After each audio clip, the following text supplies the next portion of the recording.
ዱባይ እንግዲህ ገና በዚህ አይነት መልኩ ተከብሯል። በጣም ነበረ የሚያምረው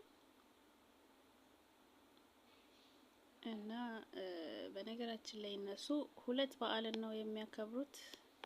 አንድ አዲስ አመታቸውን ነው፣ አንድ ደግሞ ገናን ነው። ስለዚህ ሁለት በዓልን ነው የሚያከብሩት። እጅግ በጣም ደስተኞች ናቸው። ሲያምር ደግሞ ልክ የሀገራችንን ጥምቀት ነው የሚመስለው ሜዳው ገና ከውስጥ ስትገቡ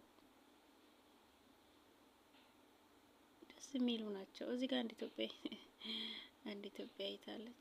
በነገራችን ላይ እነሱ በትንሽ ነገር የሚደሰቱት በጣም በትንሽ ነገር ይደሰታሉ። እዚህ ጋር ብታይ ሁሉም ደስተኞች ናቸው። በቃ ሁሉም በደስታ እየጨፈሩ ነው። እኔ ሴትዬ አሁን ሙስሊም ነች። ልጆቹ እንዲያው ብለን ነው እዚህ ጋር የመጣ ነው።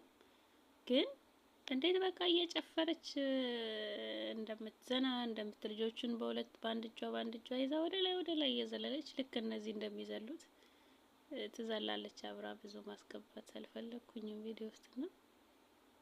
በቃ በጣም ትንሽ ነገር የሚያስደስታቸው ደስ ይላል። እና ዱባይ የሚመርጧት ይመስለኛል ብዙዎች ኤሮፖች የሚመርጧት በዚህ ምክንያት ይመስለኛል። ለምን እንደፈለጉ ማንም የራሱን ሃይማኖት አክብሮ ነው የሚኖረው። ማንንም የሚናገር የለም። ስለዚህ የፈለጉትን ያደርጋሉ እና በጣም ደስ የሚለው እዚህ ጋር ሴትዬ ልጅ ወገቧን አስራ ሸፈነ ሰውዬው ወገቧን አስራ ያው የጨፈረች ነው። ክርስማስ በጣም ነው የሚያምረው። ትንሽ ትልቅ አይሉም እየጨፈሩ ነው።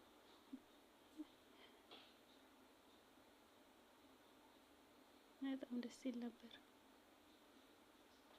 እና እንኳን አደረሳችሁ እላችኋለሁ። የኛ በእርግጥ ገና ነው፣ የኛ ገና ነው፣ ይቀረዋል ትንሽ። እንግዲህ እኛ እዚህ ያለን ይሄንን አይተን ነው የምንደሰተው፣ እነሱ የሚያከብሩትን እያየን እና በጣም ነበረ የሚያምረው።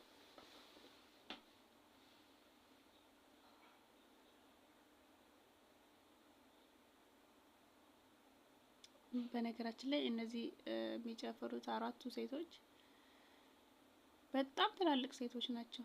በጣም ትላልቅ ሴቶች በእርግጠኝነት እድሜያቸው ያው ፊታቸው ያስታውቃል። ግን እንዴት እንደሚውረገረጉ፣ እንዴት እንደሚዘሉ፣ እንዴት እንደሚጨፍሩ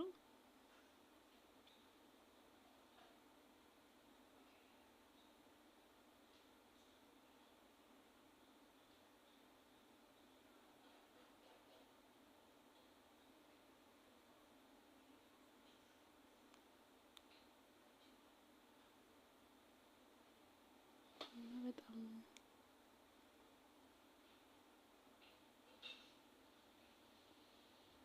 ይሄ ነገር አልገባኝም። እኔ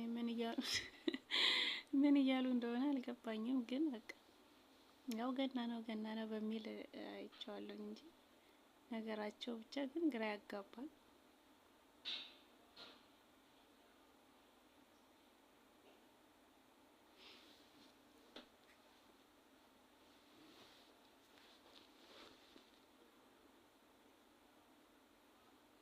የሆነ ጥምቀት ነው የሚመስለው።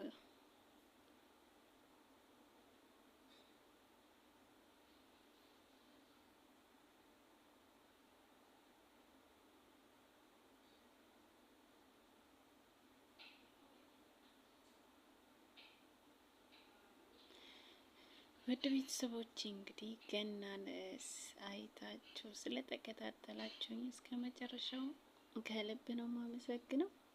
እንዲሁ ቀለል አድርጌ ዝም ብዬ ስራ ላይ በስራ መሀል ነው የቀረጽኩት። ከልጆቹ ጋር ነበርኩና ብዙም አስተካክዬ አይደለም ቪዲዮውን የሰራሁት። ያው ልጆቹም አጠገቤ ስላሉ እነሱንም እያየሁ ስለነበረ መስቀል ነበር ራሱ እሱን አላስገባሁትም። በጣም ትልቅዬ መስቀል ነበር የተሰራ፣ ያስገባሁት አይመስለኝም። እና ቀጣይ ቪዲዮ ላይ አስተማሪ በሆነ ቪዲዮ እስከምንገናኝ የዛሬ ያው ያመጣሁላችሁ ገናን በተመለከተ ነው። ሰላሙኑ ላይክ ያደረጋችሁ አብረን እንደግ፣ አብረን እንበረታታ። በዓሎችን ሁሉ ቤታችን ገብተን አገራችን ገብተን ከምንወደው ጋር እንድናሳልፍ ፈጣሪ ይርዳን። ሰላም